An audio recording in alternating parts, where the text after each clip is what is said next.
on Sunday morning, I decided to have a little throwback day with my young son, and I threw on some WWF wrestling back back in the 80s days when I was a kid, and I really enjoyed it. And it was a lot of fun watching it with him, and it made me bring back a lot of these memories I had of these superstars, these wrestler athletes. I really admired a lot of them. They were, just big, tough dudes. And after we finished watching, I was looking them up, and I was seeing, how young a lot of them were dying, and alcohol problems, drug problems, relationship problems. Oh, man, it was just, it was like sad to me, because I remember as a kid, I looked at these guys, I admired them, in a way wanted to be them, And then I look at them now, and it's just like, they were so good in the ring. They could go toe-to-toe with these other big, huge men, strong, very physical. But outside the ring, it was like they couldn't cope. They had no coping tools. And whatever they did learn from their own childhoods wasn't working for them in their adulthood. And one guy I started watching a documentary on, Jake the Snake, big 6'4" guy, huge. Walked around with a big, huge snake around his neck, intimidating the other wrestlers. And I started watching him, and here he was in his 60s, big, huge beer belly, alcoholic, doing drugs, just living by himself, and really just having a rough go of life, and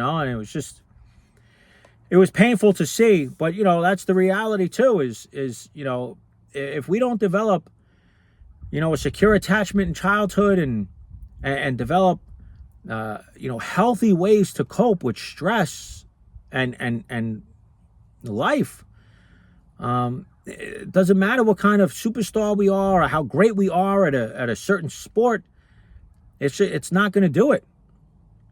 And, one of his best friends who looked up to him, this guy, Dustin Diamond Page, another great wrestler, was trying to help him get sober and get him back on track. And, it came across a scene of the documentary, and Jake the Snake has an article written about him.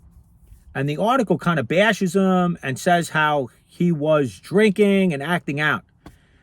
And Jake the Snake's on camera, and he's really emotional about it. And he was like, listen, this bothers me because I'm trying to do the right thing, and they're putting this out there, and my kids are going to see this, and they're going to think, great, Dad's, drinking again, and, he can't stay sober, and he's still messing up in life, and when's he ever going to learn? And it really hit him hard, and he goes to his buddy, Dustin Diamond Page, and he starts telling him about how hurt he is. And he opens up and he says, I really want to drink right now. And Dustin Diamond Page is a good buddy of his, and he's trying to help. And so many people are good-hearted and they're trying to help. But Jake the Snake opens up to him, and Dustin Diamond Page tells him something that could be really problematic when you're trying to help somebody who has complex trauma, along with alcoholism and drug addiction. And he tells him, he goes, come on, Jake, you got tougher skin than that.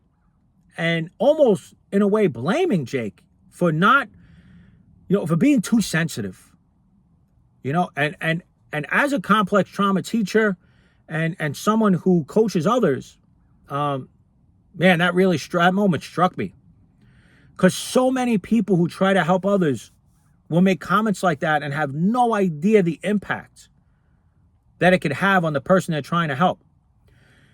And in Jake the Snake's defense, he actually starts crying, and he says, no, I don't. I don't have tough skin like you think I do, or the world thinks I do. I'm hurt. I'm upset by this. And you could see his buddy Dustin Diamond Page is like, whoa. Like, he don't even know how to deal with a moment like that. That takes a special person who's doing their own inner child work, their own trauma work, to step in where Jake is and see where he's at, the pain he's in, and know that even though he's this 65-year-old, whatever age he was, 6'4", ex-superstar athlete, wrestler, world famous. I saw that inner child that was just hurting and in so much pain. And in that moment, Jake the Snake needed somebody who had experience and had the knowledge of this complex trauma stuff, that he needed someone to talk to his inner child at that moment, someone to guide him, not tell him he was being too sensitive, not telling him, hey, you got tougher skin, man. You got to man up with that. That's not going to work.